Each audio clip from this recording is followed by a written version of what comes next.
말씀을 묵상할 때에 저희들의 마음속에 깨닫는 마음을 주시고, 또한 그 깨닫는 마음으로 저희들이 그 말씀대로 살도록 저희들에게 지식과 지혜를 주시옵소서. 또한 하나님의 말씀을 전할 수 있는 사람 되게 하여 주옵소서. 이 모든 말씀을 예수님 이름으로 기도드립니다. 아멘.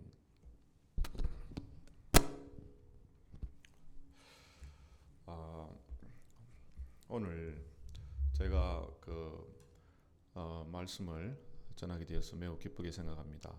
또한 말씀을 나눌 수 있도록 해주신 우리 이 목사님에게 감사를 드립니다.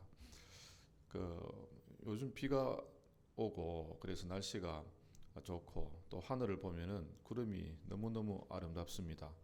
이럴 때 우리가 이제 오늘 오면서 이제 구름을 보니까 이쪽에는 이제 구름이 굉장히 두터워지면서 이제 색이 진해졌어요. 그러면 이제 좀 있으면 이제 비가 올 텐데, 아마 이쪽에 지금 비가 좀 올 만큼 지금 이제 구름이 그렇게 두터워졌는데, 그걸 보니까 참 얼마나 그 하늘이 아름답고, 이 하나님께서 이 하늘을 캔버스로 그림을 그리시는데, 그건 이제 수시로 이제 계속 바꾸시죠. 하나님 작품을 만드실 때 계속 바꾸시고, 또 이 지구 전체를 캔버스로 해서 그걸 그리시는데, 우리가 그걸 볼 때마다 얼마나 참 아름다움을 느낍니다. 하나님께서 우리에게 그런 아름다움을 느낄 수 있는 그런 마음을 주셔서 우리가 그런 아름다움을 느끼고, 이 한국에서 지금 우리가 이제 먼 거리에 있어서 우리가 이제 이 고국인 한국에서 멀리 떠나 있지만은, 우리가 그런 하늘을 볼 때마다 우리가 고향에서 봤던 하늘하고 비슷하죠. 좀 이게 이제 달라스 텍사스 지역은 조금 이제 지평선이 이게 쫙 이게 땅이 넓게 퍼져 있어서 우리가 더 넓은 하늘을 볼 수 있어서, 이걸 볼 때마다 참 이 하늘이 하나님의 영광을 나타낸다고 그랬죠. 우리가 이제 또 별이 뜨고 이러면 우리가 이제 좀 더 이제 그 하나님의 영광을 우리가 그 별을 통해서 또 보고 그렇게 합니다. 이 우주를 통해서, 우주가 얼마나 광대한지. 오늘 본문 말씀은 전도서 12장 13절로 14절로 잡았습니다. 그러면은 전도서 12장 13절로 14절 말씀을 제가 읽어보겠습니다.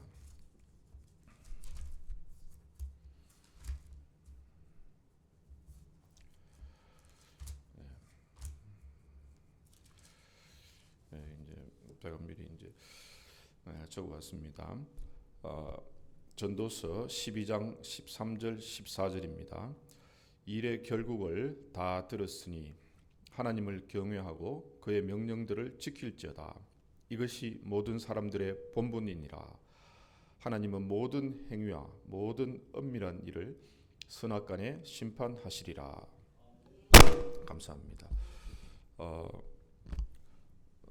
본문 말씀을 한 군데 더 보겠습니다. 고린도 후서 5장 9절입니다. 고린도 후서 5장 9절.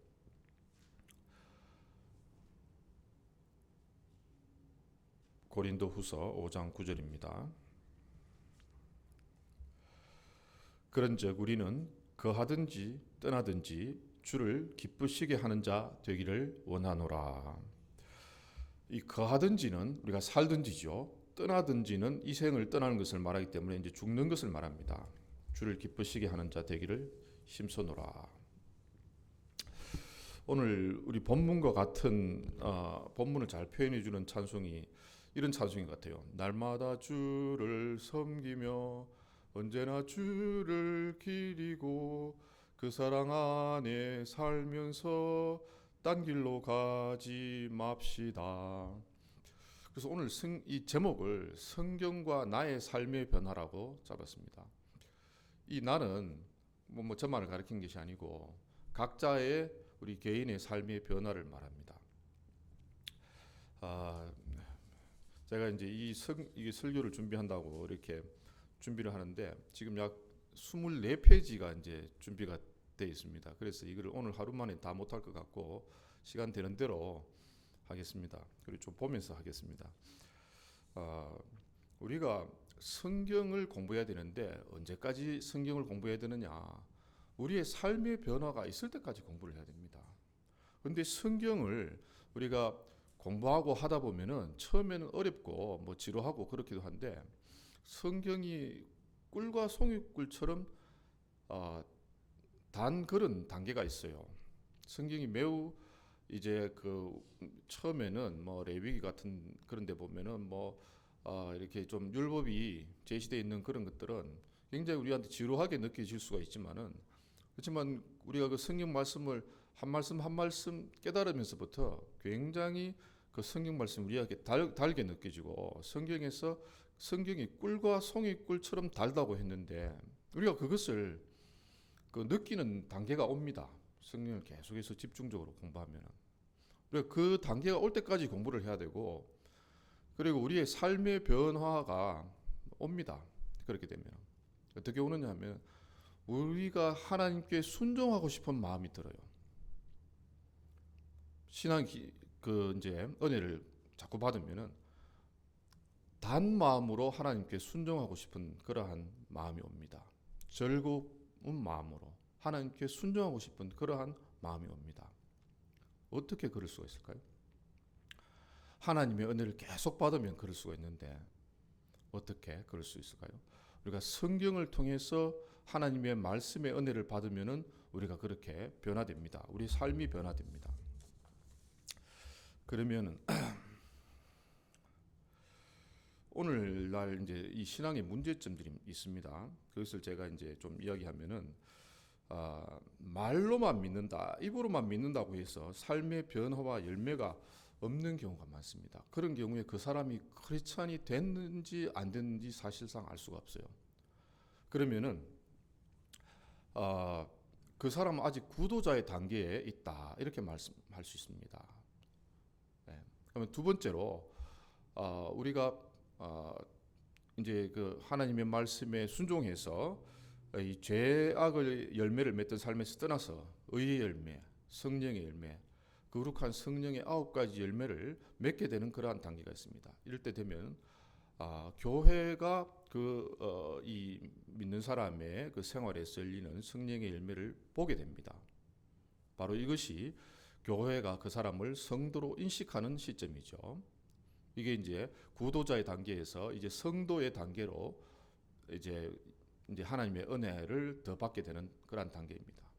그러면은 이제 우리가 성경을 계속해서 공부하면 어떻게 되느냐 하면 거룩한 성경 말씀을 배움을 통해서 이 세상의 속임을 깨닫고 그리고 이 성경 말씀을 이제 전체적으로 성경 말씀의 흐름을 알고 성경을 여러 번 읽고 성경을 여러 번 공부하면서 하나님의 섭리를 깨닫게 됩니다. 이 역사에 대한 하나님의 섭리를 깨닫고 나아가서 이 문명에 대한 하나님의 섭리를 깨닫고 나아가서 인간의 지성에 대한 하나님의 섭리를 깨닫고 이 세상 철학의 속임 그리고 이 거짓 종교의 속임 그리고 악한 정치 체계의 속임 이런 것을 분별하는 그러한 단계가 되면 이 사람은 가르치는 사람이 됩니다. 그러면은 르네상스 이후에 현대 교회의 문제점이 바로 이 믿음과 삶의 분리 문제가 심각해졌다는 것입니다. 세속화의 문제가 심각해졌다는 것입니다. 그러면 오늘날 신앙의 문제점을 개인적 차원에서 우리가 살펴보면 우리가 흔히 볼 수 있는 문제점들이 이런 문제점들이 있습니다. 신앙과 삶의 분리, 신앙과 행함의 분리, 믿노라 하는데 그 고백하는 믿음에 합당한 삶이 없다. 믿노라 하는데 거룩함이 상실되었다. 행함이 없다. 행함이 없는 믿음이다. 과연 그 행함이 없는 믿음이 계속 그렇게 갈 때에 진짜 믿음이 될 수 있을까요? 교회를 오래 다녀도 내적 증거, 이게 마음속에 자기 마음속의 증거죠. 자기 마음속에 내가 하나님의 자녀라는 증거를 성경은 우리가 하나님을 믿게 될 때 그 증거를 가진다고 그랬고 그 증거를 우리가 마음속에 가져라고 그렇게 명령형으로 주고 있습니다. 그런데 그것이 없죠. 가지기가 희미하거나 가지기가 어렵거나 그것이 없습니다. 이런 신앙의 특징은 주일날 교회 오는 것과 그리고 밥 먹을 때 기도하는 것 외에는 세상 사람들과 자신의 삶이 별로 차이가 없다는 것을 발견합니다. 그리고 이제 성경을 잘 모르는 경우가 많죠. 기초적인 구원의 그 가르침 정도를 알까 말까 합니다. 그리고 심지어 교회를 오래 다니고 직분을 받아도 신앙의 ABC, 신앙의 초보가 되어 있지 않는 사람들이 있다는 것입니다. 또 성경을 창세기부터 요한계시록까지 다 읽어본 적이 없는 사람이 많죠. 또 억지로 읽었지만은 아는 것이 거의 없고 모르는 것이 너무 많고 아는 것도 삶으로 연결이 잘 안 된다는 것입니다. 우리가 아는 것도 우리의 삶으로 잘 나타나지 않는다는 것이죠. 우리 머릿속으로는 잘 알고 있는 것인데 너무나 잘 알고 있는 것인데도 우리 삶에서 그것이 성령의 열매로 나타나는 것이 어렵다는 것을 우리가 많이 발견하고 우리가 많은 그 답답한 마음을 우리가 많이 가집니다. 이런 것이 바로 형식화된 신앙, 하나님이 가장 싫어하시는 신앙의 한 형태입니다. 이 화석화된 신앙, 이게 이제 죽은 신앙이 되죠. 그런데 이 믿음이라고 했을 때 성경에서는 이 원래 믿음이라는 것은 머리로만 믿는 신앙을 말하는 것이 아니에요. 아브라함의 믿음, 이런 것을 이제 믿음의 모델로 제시했는데 이것은 영과 혼과 육, 자신의 전인으로 하나님을 믿고 따르는 그것을 믿음이라고 그랬습니다. 우리 이제 히브리 구약 성경에 이제 아브라함이 하나님을 믿으니 그것을 의로 여겼다라 그랬죠. 그리고 믿음과 행함의 일치가 당연한 것으로 간주되었습니다. 그리고 믿음과 행함의 불일치라는 그런 개념 자체가 성경에는 없습니다. 야고보서에는 믿는다 하면서 행함이 없는 것은 이제 결론적으로 이제 죽었다 그랬어요. 죽은 믿음이다. 믿음이 아니다 그 말이죠.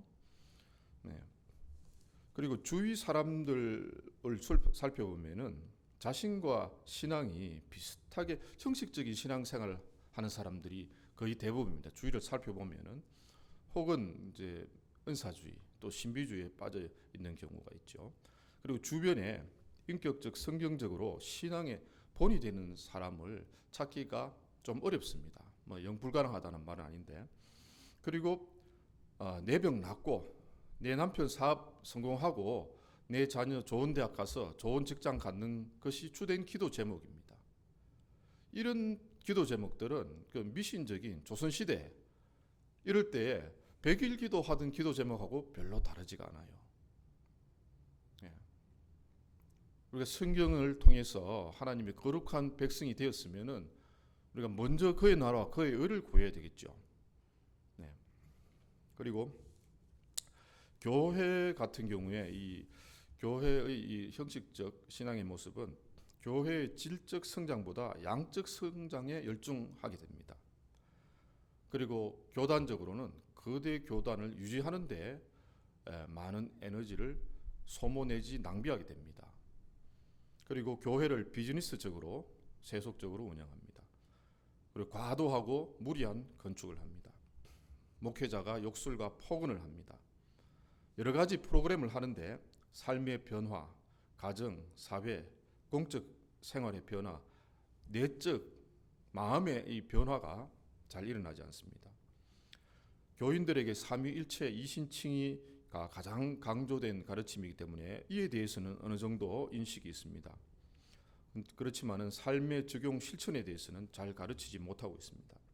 따라서 교인들은 어떻게 성경대로 살 것인가 하는 데 대해서 알지 못하고 그것이 막연하고 머릿속에 잘 떠오르지 않습니다.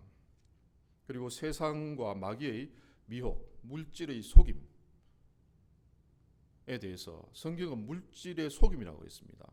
물질이 많으면 이 든든하다 이렇게 생각하는 것은 그것은 이제 궁극적으로는 그것이 물질에 의한 속임을 당하는 것이라는 것이죠.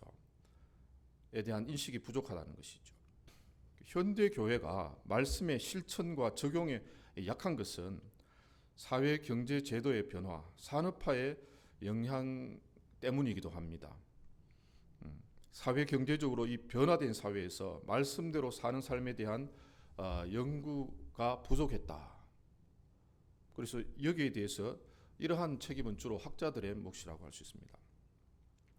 이런 분들 중에 제자 훈련, 성경 강독 등으로 성경을 열심히 공부하고 성경대로 살기를 소망하는 분들도 있습니다. 이것은 매우 좋은 일입니다.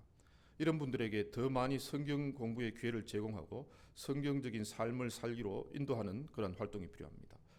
산업화로 인한 변화 중 하나는 풍요로움인데 여기에는 이 긍정적인 면과 부정적인 면이 있습니다. 이 부정적인 면은 산업화로 인해서 우리가 좀 더 잘 살게 되고 편리하게 살게 되었습니다. 그래서 하나님에 대한 관심, 영적인 관심이 줄어드는 것이 그것이 이제 하나님께 의지하는 것이 줄어드는 것이 이제 부정적인 면이고, 긍정적인 면은 시간이 더 많아져서 우리가 성경을 읽고 신앙생활 하는데 쓸 수 있는 시간이 많아졌다는 것입니다. 그것이 산업화로 인한 그 부요에 좋은 것입니다. 하나님께서 인류의 역사를 왜 문명이 발전하게 이끄셨는지 우리가 생각해 볼 필요가 있습니다.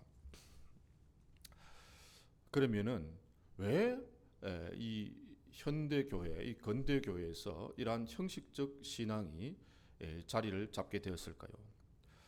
먼저 역사적으로 근대 이후 사회의 모든 면에서 세속화가 본격적으로 진행되었습니다. 사회 경제적으로 공업화, 산업화 되면서 이 사회가 부유한 사회가 되면서 하나님을 의지하는 것보다는 보험을 의지한다든지 또는 자신이 축적해 놓은 돈을 의지한다든지 하는 그러한 사회가 되었습니다. 그리고 직장을 찾아 흩어짐으로써 가정적으로 가족 공동체가 약화되었습니다. 그리고 국가적인 면에서 국가 권력이 강화되고 국가가 가족과 가족과 그리고 이 교회가 하던 역할까지 가져가기 시작했습니다. 세속화가 학문적으로 진행되어서 세속화, 무신론의 거센 물결이 교육을 지배하고 있습니다. 세속 교육은 국민 교육, 의무 교육의 형태로 폭발적인 발전을 했습니다. 교회 주일학교 교육, 교회 교육은 발전 속도가 느립니다. 세속 교육을 우리가 지금까지 평생 동안 몇 시간 받았는지 한번 계산해 보세요. 초, 중, 고등학교, 대학교 그리고 그 이후에 더 공부를 하신 분들이 계시죠. 그리고 또 학교를 졸업한 이후에는 매스 미디어나 TV나 또 인터넷을 통해서 많은 자료들, 세속적인 자료들을 접해서 이 세속적인 가치관을 전달받게 되는데 그 시간을 한번 계산해 보세요. 반면 하나님의 가치관을 전달받는 성경 공부의 시간은 얼마였는지를 계산해 보세요. 지금 우리가 초중고등학교 학생들 보내면은 주당 거의 30시간 이상 학교에 있죠. 근데 교회는 일주일에 뭐 몇 시간 있는데 그것도 성경 공부하는 시간은 더 적습니다. 교회가 이런 외적인 세속적 영향을 받고 있기 때문에 그 많은 영향을 받고 있고 또 물질적 부유로 인해서 정신적 문제에 소홀해지고 영적인 문제에 소홀해지고 성경에 대한 열심이 떨어졌습니다. 교회는 지난 2000년간 내적으로 교리적 부패의 문제와 윤리적 부패의 문제에 항상 직면해 있었습니다. 그리고 외적으로는 세 가지 도전이 있었는데 세상 철학의 속임에 도전이 있었고 또 그리고 악한 정치, 로마 시대 때는 10차례에 걸친 핍박을 받았습니다. 큰 핍박만 10차례 있었고 그 위에 313년에 콘스탄티누스 대제에 의해서 기독교가 공인되었죠. 그 공인되기 전까지 10차례에 걸친 거센 핍박이 있었습니다. 많은 사람들이 신앙을 지키다가 돌아가셨습니다. 그리고 거짓 종교의 그 도전에 직면해 왔습니다.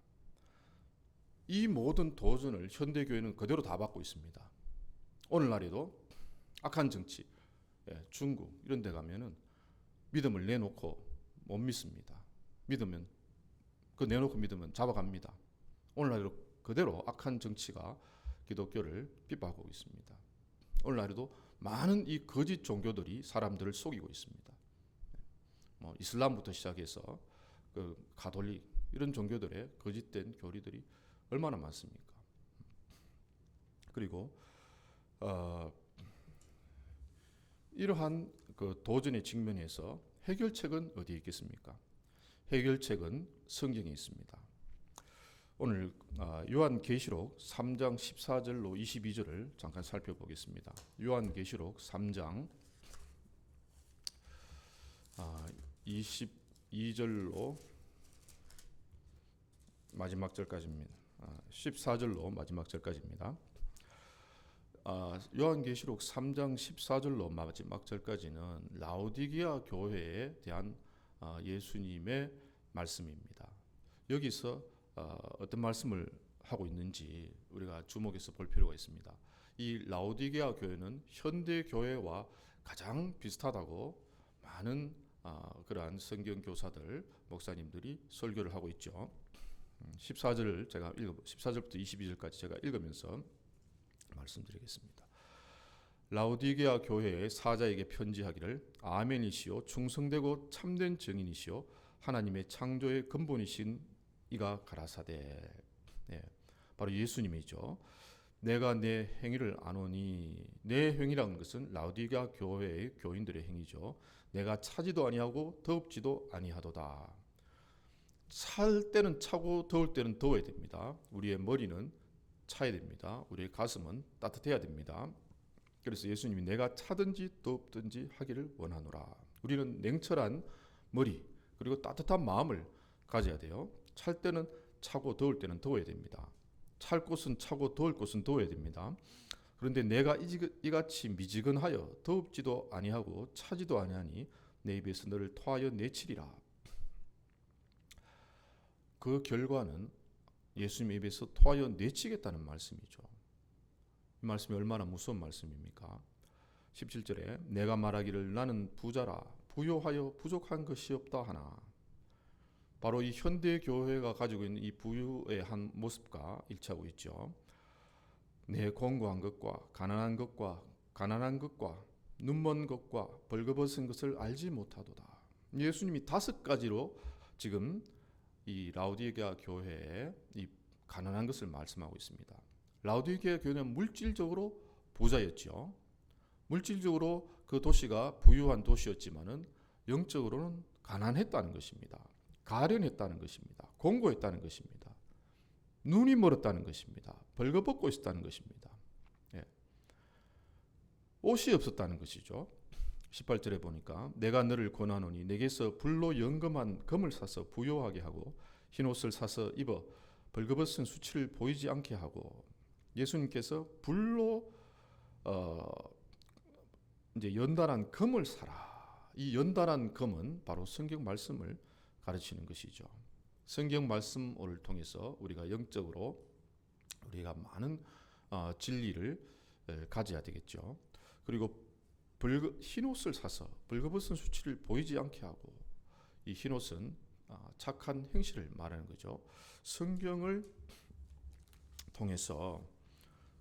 통해서 우리가 그 말씀을 깨달을 때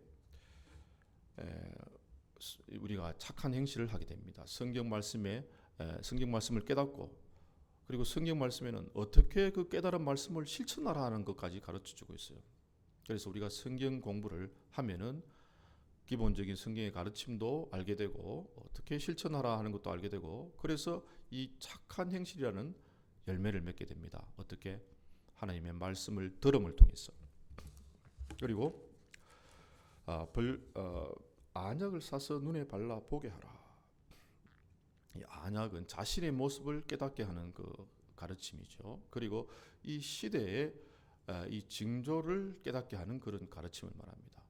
거기에 눈을 떠야 우리가 이 현재 이 시대적 상황, 영적 상황, 이 자신의 모습을 볼 수 있게 되죠.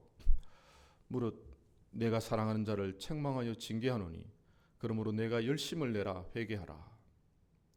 지금 이 14절부터 22절까지 보면 예수님의 권고와 이 명령을 우리가 한 6가지 정도 발견할 수 있습니다. 열심을 내라 회개하라. 20절에 보니까 볼지어다 내가 문 밖에 서서 두드리노니 누구든지 내 음성을 듣고 문을 열면 내가 그에게로 들어가 그로 더불어 먹고 나는 그는 나와 더불어 먹으리라. 이것을 이제 예수님 영접 기도문에서 제일 많이 사용하는 기도인데 예수님이 이미 교회에게 주신 지금 말씀이죠. 예수님을 지금 구도자에게 지금 예수님 믿으라 하는 사람에게 이 말씀을 제시하면서 예수님을 영접하라고 하는 말씀인데 이 문맥상은 예수님이 교회에게 주신 말씀이에요. 이미. 그런데 예수님이 하신 말씀이 문을 열어라는 것이죠. 그리고 더불어 먹자는 것입니다. 만찬을 즐기자는 것이죠. 우리가 어떻게 예수님과 만찬을 즐깁니까? 예수님이 우리에게 주시기를 원하는 만찬은 우리가 새하늘 새 땅 새 예루살렘에 가면은 하나님이 주시는 그 만찬을 우리 입으로 우리가 먹겠습니다마는 이 땅에서 예수님이 우리에게 만찬을 베푸십니다. 성경 말씀을 통해서 만찬을 베푸십니다. 모든 성경 말씀을 통해서 만찬을 베푸십니다. 창세기부터 요한계시록까지의 성경 말씀을 통해서 우리에게 만찬을 베푸십니다. 예수님이 열심을 내라. 그럼 도대체 무엇을 하기를 원하느냐? 성경 말씀의 만찬을 나와 같이 먹자는 것이죠. 말씀을 먹자는 것입니다. 그 말씀이 얼마나 달고 송이꿀처럼 달고 귀한 말씀이라는 것을 우리가 느끼는 그러한 이 단계가 오기를 바랍니다. 우리의 그 영혼의 만찬, 이 진리의 말씀을 통해서 우리가 이 만찬을 먹어야 됩니다. 그리고 21절에는 이기는 그에게는 내가 내 보좌에 함께 앉게 하여 주기를 내가 이기고 아버지 보좌에 함께 앉은 것과 같이 하리라. 세상을 이기라는 것이죠. 예수님이 어떻게 말씀하셨습니까? 두려워 말라. 내가 세상을 이기었노라 이렇게 말씀하셨죠. 지금 예수님 이기라고 말씀하시죠. 우리가 누구를 이겨야 됩니까? 세상을 이겨야 된다는 것이죠. 마귀를 이겨야 된다는 것이죠. 세상에 거짓된 그러한 가치관을 우리가 이겨야 된다는 것입니다. 어떻게 이길 수 있습니까?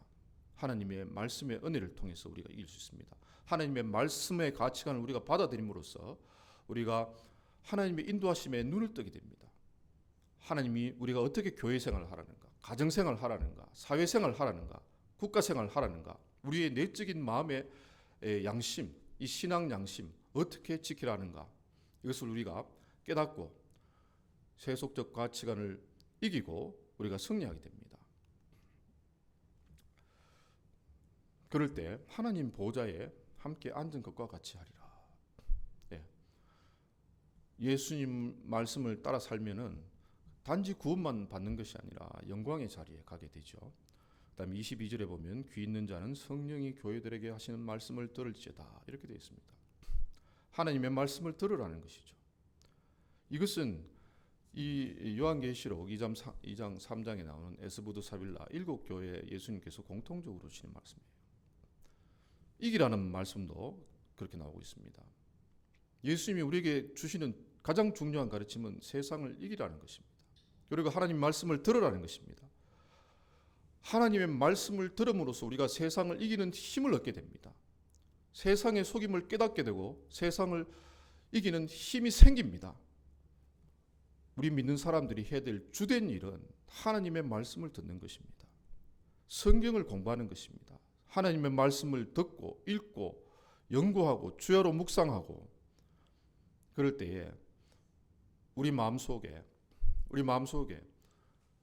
믿음이 생기고 하나님의 은혜를 받게 되고 우리가 성령의 열매를 맺게 됩니다. 사랑과 희락과 화평과 오래 참음과 자비와 양성과 충성과 온유와 절제의 성령의 열매를 맺게 됩니다. 이것이 바로 예수님께서 우리에게 주시는 메시지인데요. 그래서 오늘은 이 주제에 대해서 중요한 주제에 대해서 말씀드리고 시간 나는 대로 차근차근 준비해 온 대로 말씀을 드리겠는데요. 오늘 이제 참 우리 성도님들 만나게 되어서 이 하나님께 감사를 드리고 왜 만났습니까? 하나님의 말씀을 같이 공부하기 위해서 만났죠. 그러면은 우리가 하나님의 말씀을 왜 배웁니까? 우리의 삶에서 하나님의 성품을 닮은 성령의 9가지 열매를 맺기 위해서 성경을 공부합니다. 그러면은 제가 지금까지 이제 신학교에서도 공부도 하고 또 개인적으로 연구하고 묵상한 내용을 중심으로 해서 하나님의 숫자 사용을 중심으로 해서 말씀을 드리려고 합니다. 이 하나님의 숫자 사용에는 마이너스가 있고 1이 있고 2가 있고 3이 있고 5, 7, 8, 9, 10, 66, 1189 지금 숫자를 말할 때 아마 뭐 연상이 아마 되시는 것이 많이 계실 텐데 그 이제 성경에서 제시하고 있는 숫자들입니다. 이것을 중심으로 해서 말씀을 드리겠습니다. 성경의 핵심 진리는 10살 먹은 어린이도 깨달을 수 있을 정도로 간단합니다. 매우 간단하기 때문에 명확하고 간단하기 때문에 약간 이제 말귀를 알아듣는 정도의 나이가 되면은 깨달을 수 있을 정도로 간단합니다. 그것은 무엇입니까? 그러니까 예수님을 통해서 하나님께로 나아가는 길을 얻는다는 것입니다. 우리가 하나님께로 나아가는데 예수님이 없이는 우리가 하나님께 나아갈 수 없다는 것입니다. 예수님이 우리의 중재자가 되신다는 것입니다. 우리의 구원자가 되신다는 것입니다. 우리는 예수님을 통해서 죄사함 받고 구원받고 하나님 나라에 간다는 것입니다. 그런데 동시에 성경의 진리는 인간의 본분을 깨닫게 하고 교회와 가정과 사회와 국가생활과 개인의 내적 양심적 생활을 바르게 하고 마귀의 거짓말을 인식하게 하고 하나님의 인류의 역사, 문화, 문명, 지성에 대한 섭리를 보이게 하는 깊고 풍부한 진리를 가지고 있습니다. 창세기 첫 장 첫 절부터 요한계시록 마지막 장 마지막 절까지 공부함으로 우리가 이러한 유익을 얻을 수 있습니다. 그래서 우리는 성경을 배워야 합니다. 성경을 보면 하나님이 창조하셨다. 예수님께서 인간을 위해 희생하셨다는 것이 보입니다. 그러나 이 세계를 보면은 우리가 살고 있는 이 세상을 보면은 혼란합니다. 이 현재 시점에서 하나님의 활동이 잘 보이지 않습니다. 오히려 마귀와 마귀의 추종 세력들이 마치 제 때를 만난 듯이 설치고 있습니다. 그런데 그 위에 하나님이 섭리하고 있습니다.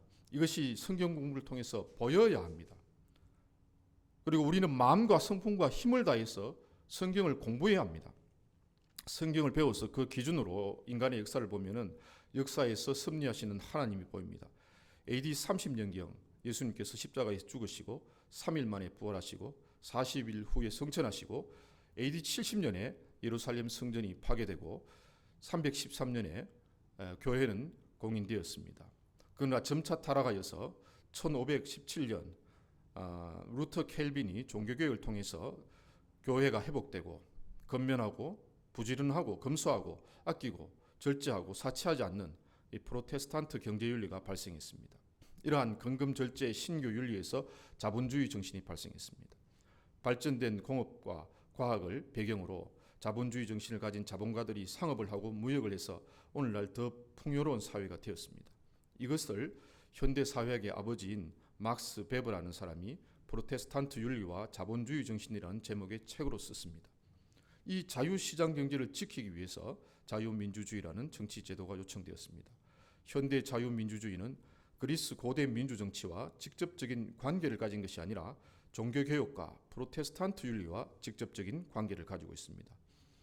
물질적인 삶이 더 풍요로운 사회로 발전하여서 복지사회를 지향하는 방향으로 가고 있습니다. 공산주의가 말하는 평등이 아닙니다. 복지사회는 살인을 저지르고 불의한 칼 마르크스의 사상에서 나오는 것이 아니라 성경 정신을 지키려는 경제윤리가 발전함으로써 시작된 것입니다. 마귀는 이 모든 과정에서 하나님의 섭리를 거스리고 방해하려고 모든 방해를 하고 있습니다. 종교개혁, 신교윤리, 자유시장경제, 자유민주주의, 복지사회 이 모든 것에서 하나님의 섭리가 흐르고 있습니다. 이것이 보인다면 얼마나 좋을까요? 성경은 이 세상은 심판의 길로 가고 있는 동시에 하나님은 섭리하고 계십니다. 우리가 이제 성경을 공부하는데 성경 공부의 목적은 두 가지인데 이것은 또 한 가지입니다.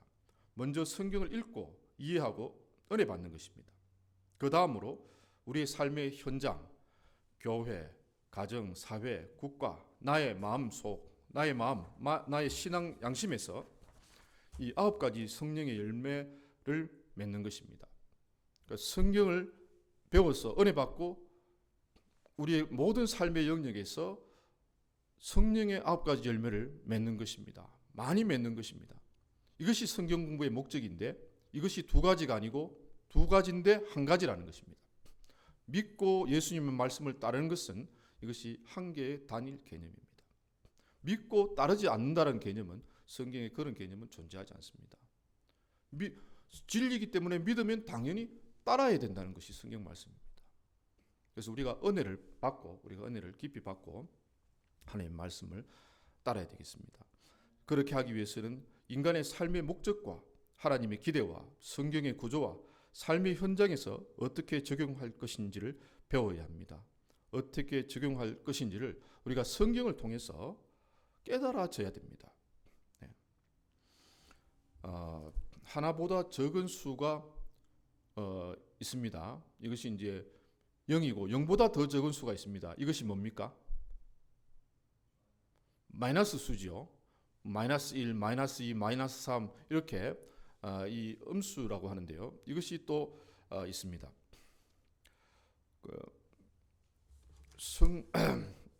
이 마이너스라는 것은 죄로 인해서 하나님 앞에 이 빛을 지고 있는 우리 인생의 상태, 마이너스 인생이죠. 하나님 앞에 빛을 지고 있다는 것입니다. 성경은 인간의 죄를 빛으로 표현하고 있습니다. 우리가 잘 암송하고 있는 주기도문에 우리의 죄를 우리가 우리에게 죄 지은 자를 사하여 준 것 같이 우리의 죄를 사하여 주옵시고 이렇게 되어 있죠. 그것은 우리의 빛을 사하여 주옵시고 빛을 용서하여 주옵시고 이런 이제 영어 성경에서는 그런 용어를 사용하고 있습니다. 성경에서는 죄의 개념을 빛의 그러한 개념으로 설명하고 있는 그러한 부분이 많습니다. 그러면 우리가 하나님께 죄를 지었다는 것은 하나님께 빛을 지고 있다는 것이 되고 우리가 하나님 앞에 죄를 지고 있는 상태는 하나님 앞에 우리가 마이너스 인생이고 적자 인생이라는 것입니다.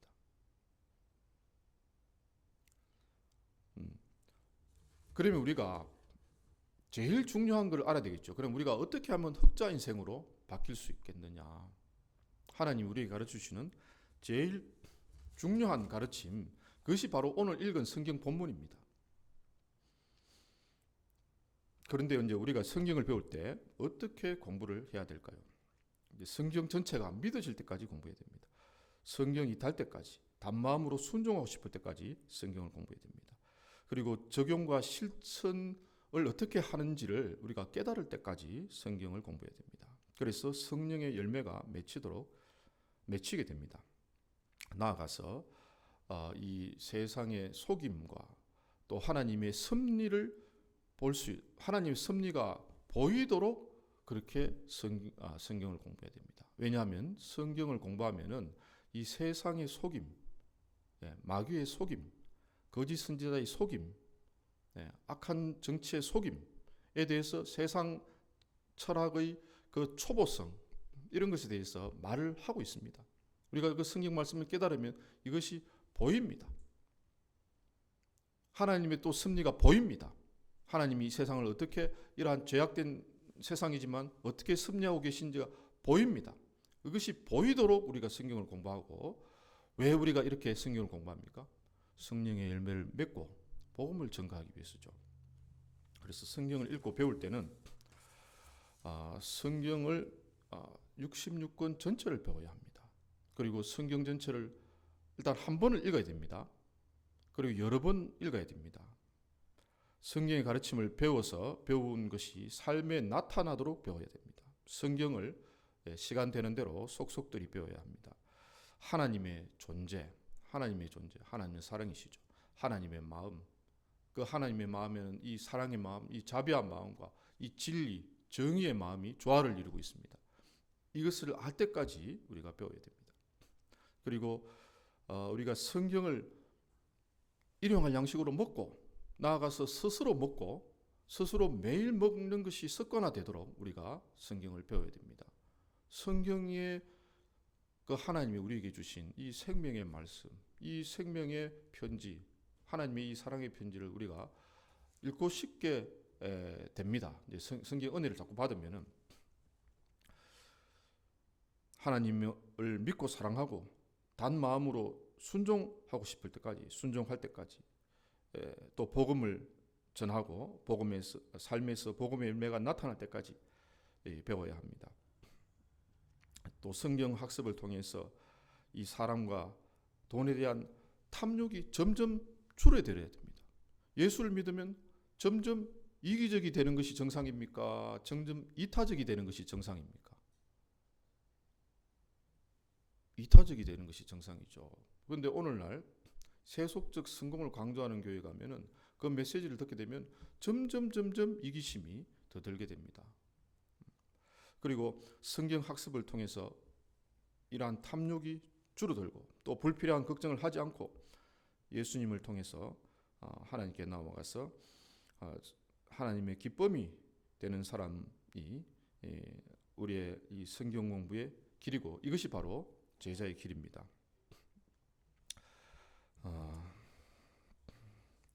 우리가 성경을 배우는 것은 열매를 맺도록 배워야 하고 단계적으로 점차 자세하게 배워야 하고 또한 이 시각으로 하나님이 우리에게 보여주시는 모든 것, 이 세상의 속임과 그리고 하나님의 섭리가 보여야 되는데 억지로 보이는 것이 아니라 보여야 됩니다. 그리고 성령의 열매를 우리가 맺지만은 성령의 열매가 맺혀져야 됩니다. 이거 역시 하나님의 은혜로 성령의 열매가 맺혀진다는 것을 깨달아야 됩니다. 그리고 인류 역사에서 또 중요한 책들 같은 경우에 클래식한 고전적인 책들, 도움이 되는 책들도 읽으면 우리 이해에 도움이 될 수 있습니다. 오늘 읽은 본문의 말씀이 전도서 12장 13절로 14절인데요. 이 전도서 12장 13절로 14절에서는 우리의 본분을 뭐라고 이야기했습니까? 인간의 본분을 뭐라고 이야기했습니까? 하나님을 경외하는 것이라고 했죠. 우리가 이것을 이제 깨닫는 것이 굉장히 중요합니다. 이것이 이제 제일 우리가 알아야 될 이 한 가지입니다.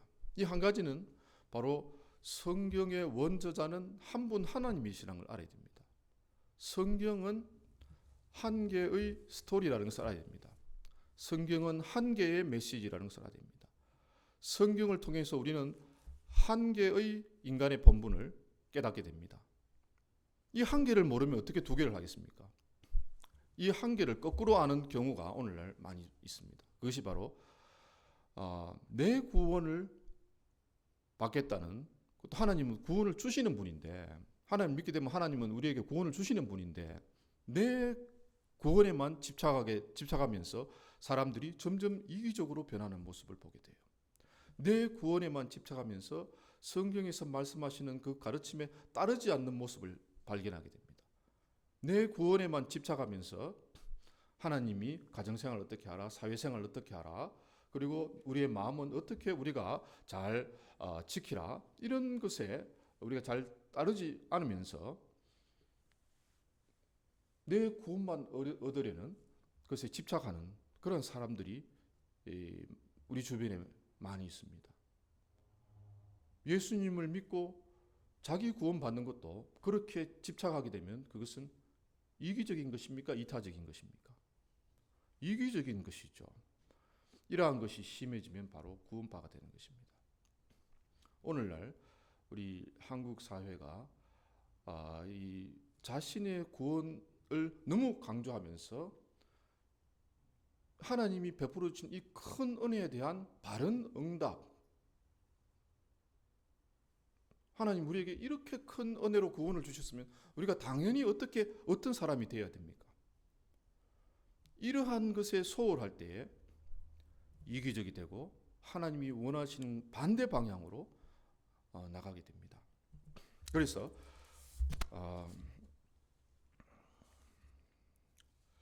이제 이 종교교육자들은 제일 첫 번째로 중요한 것이 하나님께 영광이라고 그랬어요. 그래서 웨스트민스터 이 교리문답에는 교리문답 첫 번째가 인간의 목적은 무엇입니까? 이렇게 하는 것이죠. 그럼 거기에 대한 답은 뭡니까? 뭐 아실 것 같은데요. 하나님께 영광을 돌리고 하나님을 영원히 즐거워하는 것이라고 그렇게 되어 있어요. Glorify to God and enjoy God이라는 것이죠. 하나님이 좋다는 것이죠. 그런데 어떻게 하나님께 영광을 돌립니까? 하나님을 경외함으로 영광을 돌리게 되는데 잘 생각해야 됩니다. 이 종교개혁자들이 우리가 하나님을 믿고 구원받는 것을 제일 먼저 가르친 게 아니에요. 인간의 본분이 무엇이라는 것을 제일 먼저 가르쳤어요. 그것은 바로 하나님께 영광을 돌리는 것이라는 것이죠.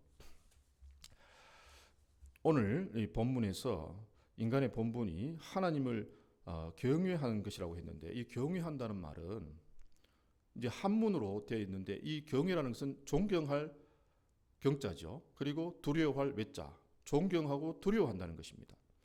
근데 이 원어 성경에는, 히브리어 성경에는 이것이 이제 여라라고 했는데, 여라의 원형이 야레인데, 야레인은 두려워하다, 존경하게 하다, 명예롭게 하다, 영광을 돌리는다는 말씀이죠.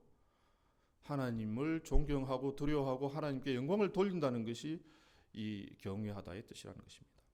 그리고 이 경외하다, 야레의 명사형 역시 야레인데, 이 뜻은 두려움, 예배입니다. 우리가 하나님을 경외하는 삶이 하나님을 예배하는 삶입니다.